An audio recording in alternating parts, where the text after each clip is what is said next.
vamos lá. Pensamos então que as quedas têm diferentes causas, que a avaliação da queda requer diferentes abordagens, e agora nós vamos nos perguntar sobre quais ou qual intervenções são realmente indicadas e efetivas para a prevenção de quedas. Nós podemos pensar as intervenções tanto do ponto de vista da prevenção quanto do ponto de vista da reabilitação. Muitas evidências por muitos anos achavam que depois que o indivíduo caiu, a gente recupera os danos provocados pela queda, a gente então estaria prevenindo as quedas. Hoje a nossa compreensão é de que, na verdade, o que a gente precisa é manter a integridade do nosso sistema sensorial, do nosso sistema motor, do planejamento, né, daquela integração central, da coordenação, para que essa queda não ocorra em nenhum momento. Nenhuma, nem duas, nem três, nem grave, de forma alguma. E aí, diferentes estratégias têm sido pensadas para poder prevenir as quedas. Então, a gente tem programas de fortalecimento muscular, programas de estabilização corporal, de alongamento, práticas corporais de uma forma geral, programas de estabilidade corporal em condições desafiadoras, programas de atividade física de uma maneira geral. A nossa pergunta é: qual ou quais desses programas realmente colaboram para a ocorrência, para minimizar as quedas? Qual deles colabora para a prevenção de quedas? Além desses programas, que pode ser feito em grupos ou individualmente, a gente tem também alguns exercícios específicos ou a combinação de exercícios que poderiam ajudar a prevenir as quedas, né? Então, será que treinar situações, treinar o indivíduo em posições específicas do corpo, treinar, por exemplo, o equilíbrio, treinar a força muscular, melhorar a flexibilidade, melhorar a mobilidade articular, poderia então prevenir as quedas? Essas são perguntas que a literatura cada vez mais tem feito para poder propor estratégias realmente efetivas na prevenção de quedas. Será que a intervenção educativa poderia colaborar para os idosos compreenderem os seus comportamentos de risco, as suas condições de saúde e assim promover essa modificação de determinados hábitos e aí a gente prevenir as quedas? Outras perguntas seriam, né? Será que programas relacionados à modificação do ambiente, modificação dos calçados ou adequação, ou até mesmo a avaliação contínua e efetiva dos pés, por exemplo, que é uma estrutura corporal extremamente importante para garantir a estabilidade do corpo, será que todas essas estratégias realmente colaboram para a prevenção de quedas? Pois bem, as quedas, então, a gente percebeu que podem ocorrer por diversos motivos. Pode ser por problemas visuais, por inadequação ambiental, dos calçados, a falta de exercício, até mesmo a condição musculoesquelética, hormonal, presença de determinados medicamentos, até mesmo a educação em saúde, poderiam aumentar, contribuir o risco de quedas nos idosos. Pois bem, uma chamada muito importante no ano de 2012 e publicado pela Cochrane foi feita para discutir sobre as principais intervenções para prevenir as quedas em idosos que vivem na comunidade. Quais são essas intervenções que realmente são capazes, são efetivas para prevenir? Prevenir do ponto de vista de evitar uma queda ou, caso a gente não seja possível evitar a queda, que ela não ocorra de forma grave. Então, todas essas intervenções que eu comentei com vocês, elas foram questionadas nessa revisão da literatura, lá em 2012. E aí os resultados estão aqui. Olha só, nós temos diferentes intervenções. A primeira delas aqui, talvez a campeã, e é óbvio que era a que a gente mais esperava, é que, será que os exercícios multimodais, né, diferentes combinações de exercícios, exercício aeróbico, exercício de equilíbrio, funcional, alongamento, exercício tai chi, atividade física, caminhada de uma forma geral, esses exercícios contribuem para taxa de queda, risco de queda, para fratura? Pois bem, sim. O que a gente extrai dessa revisão da Cochrane, em 2012, é que esses diferentes tipos de exercícios, de uma forma geral, contribuem ali em torno de 29% para a prevenção de quedas. Então a gente tem uma redução tanto do número de pessoas que caem, mas também do número de quedas entre as pessoas que já caíram. Então, esses exercícios realmente parecem ser efetivos para a prevenção de quedas. Eles também parecem ser efetivos para diminuir o risco de quedas. O risco a gente vai compreender aquelas situações em que poderia colocar o indivíduo na iminência, como por exemplo a fraqueza muscular, por exemplo a incoordenação motora, a integração sensório-motora, percepção do espaço, né? Então a gente percebe que esses exercícios têm essa capacidade de reduzir o risco de queda. Mas para fratura ficou ali dados faltantes. Esses exercícios não são suficientes para evitar uma fratura. Pode até reduzir as taxas, pode até reduzir os riscos, mas eles não reduzem uma fratura futura, tá? Não reduz a ocorrência dessas fraturas. Outra pergunta que foi esclarecida na revisão. Será que exercícios em domicílio, né? Qualquer exercício, é capaz de reduzir a taxa de quedas? Sim, inclusive melhor do que exercício realizado na comunidade, em centros de reabilitação, em centros de atividade física. O exercício dentro do próprio domicílio reduz ali em torno de 32%. O exercício do tipo Tai Chi, ele é capaz de reduzir as taxas de queda? Ou seja, será que pessoas que praticam Tai Chi, o número de pessoas que caem reduz? Nós não temos essa clareza, não existe evidência mostrando isso claramente. Ou porque os estudos foram mal delineados, ou porque realmente não existe. Mas os estudos que utilizaram o Tai Chi como estratégia de intervenção perceberam que o risco de queda diminui em 29%. Então, pode ser que num futuro esses indivíduos deixem de cair, mas porque reduziu o risco de queda, não necessariamente reduziu o número de quedas e o número de caidores, tá? Exercícios genéricos, isolados, apenas caminhada, apenas aeróbio, apenas resistidos, apenas musculação, por exemplo, né, natação, eles têm potencial enorme de reduzir o risco de fratura, eles isolados, então 66% como resultado, e intervenções multifatoriais. Então, modificação do ambiente, mais exercício, mais prescrição adequada de medicamento, mais uma outra combinação.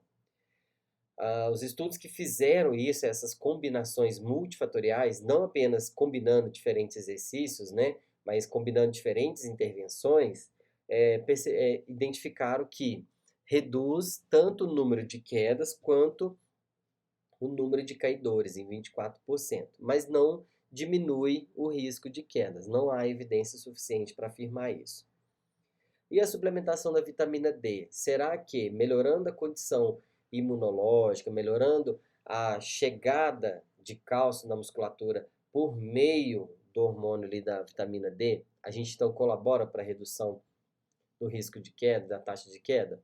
Não há evidência deixando isso claro para nós. Então, não temos recomendação de suplementação de vitamina D para redução nem na taxa nem no risco de queda.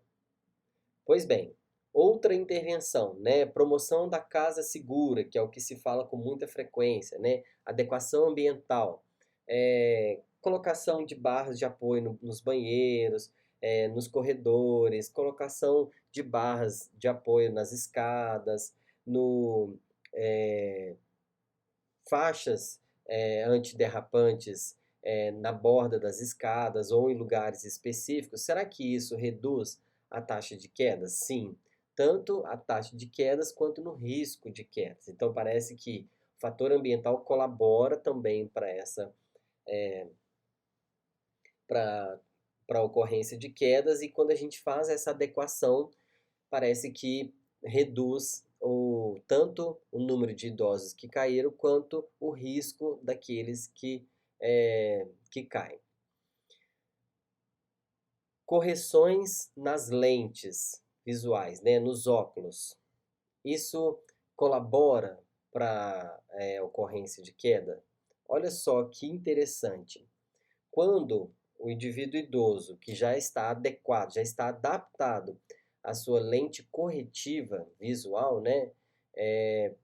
E há uma modificação dessa lente. Então, por exemplo, indivíduos que faziam uso de lentes multifocais e passaram a fazer uso de lentes unifocais, então tiveram um aumento na taxa de quedas. Então, aumentou o número de pessoas que caíram e também aumentou o número de idosos, número de quedas entre os idosos.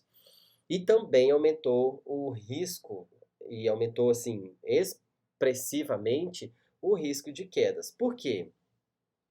Essa adequação visual, ela é super importante para mobilidade. Então, essas distorções que ocorrem nos primeiros períodos depois que a lente é corrigida, os idosos então têm um risco muito elevado dessas quedas. Então, as correções feitas têm que ser muito bem acompanhadas pelos familiares. Já a cirurgia de catarata, a gente percebe que reduz as taxas de queda porque melhora, de uma forma geral, tanto a visibilidade quanto o campo de visão. Revisão de medicamento psicotrópico reduz drasticamente tanto o número de caidores quanto o número de quedas entre aqueles que caem. Então, olha só, 66% tem uma redução importante aqui quando esses medicamentos são revisados, mas não tem evidências sugerindo que a revisão desses medicamentos diminui o risco de quedas. Calçados, né, com solados antiderrapantes ou inserir pisos antiderrapantes em ambientes específicos. Colabora para a redução do risco de queda? Sim, em torno de 68%. Uma das intervenções mais efetivas que tem mostrado ali na literatura para nós. Então, essa adequação do ambiente, a adequação do calçado para esse indivíduo idoso é extremamente importante. Outras intervenções que a gente não tem clareza seriam os protocolos de educação em quedas, porque mesmo que os idosos compreendam sobre os riscos, sobre as condições que poderiam ocorrer essas quedas, essa compreensão por si só não reduz nem a taxa nem o risco. E as intervenções cognitivo-comportamental, por exemplo, para diminuir a ansiedade, para melhorar a autoeficácia e para diminuir o medo, elas também, nenhuma dessas duas intervenções tem apoio na literatura sobre a taxa de quedas e o risco de quedas.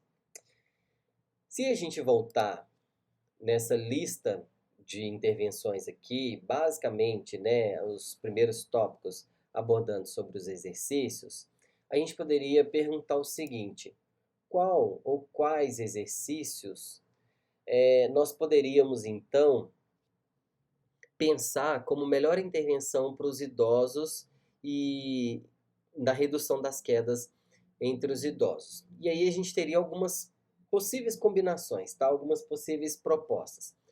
A gente tem o exercício aeróbio, a gente tem o exercício do balance propriamente dito, e eu vou chamar aqui balance mais o treino funcional. Nós temos o treino resistido, que seria a musculação, deixar a musculatura mais forte, e nós temos o alongamento muscular. Pois bem, mais recentemente, em 2019, uma grande pesquisadora, Cat Sherrington, fez essa pergunta: que exercício poderia então prevenir as quedas entre os idosos?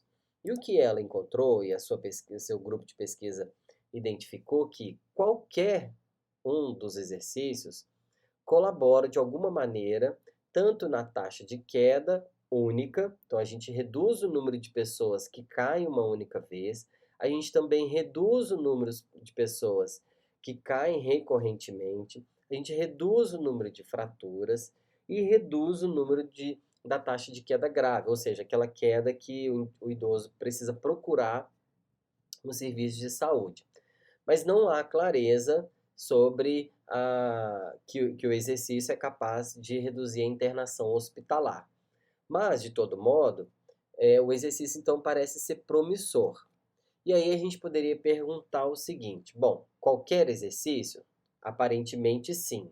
Mas qual que seria melhor? Quando a gente faz a pergunta de, por exemplo, treino de equilíbrio isolado ou treino funcional isolado, ambos colaboram em 24% para a redução do número de quedas, né? Então a taxa de quedas reduz em 24%, assim como o número de caidores. Mas quando a gente combina essas duas modalidades de exercício, o treino de equilíbrio mais o treino funcional mais o treinamento resistido, então a gente percebe que os resultados são mais promissores. Então a gente reduz tanto a taxa de quedas em 34%, quanto a taxa de queda recorrente. A gente reduz o número de pessoas que relataram mais de 2 quedas naquele período.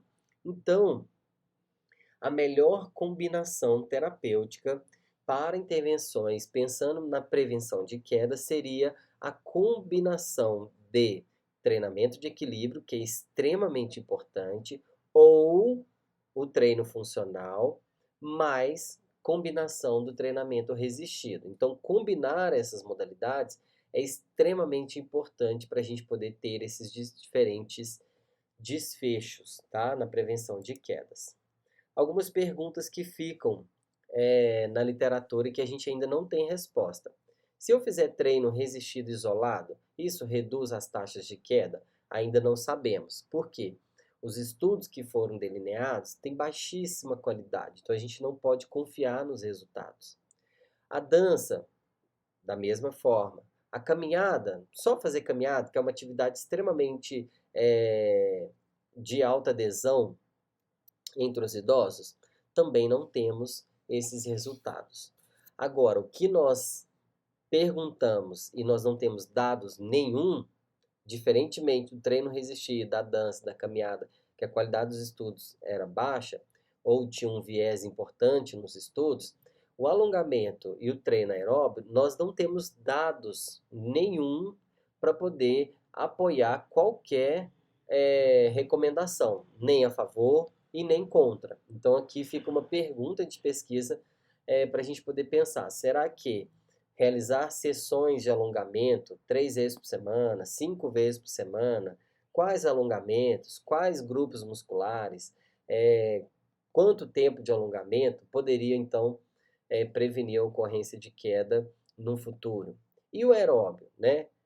Nós sabemos que o alongamento e o aeróbio são extremamente importantes para manter a flexibilidade muscular, mas também para manter um bom desempenho musculoesquelético e cardiorrespiratório.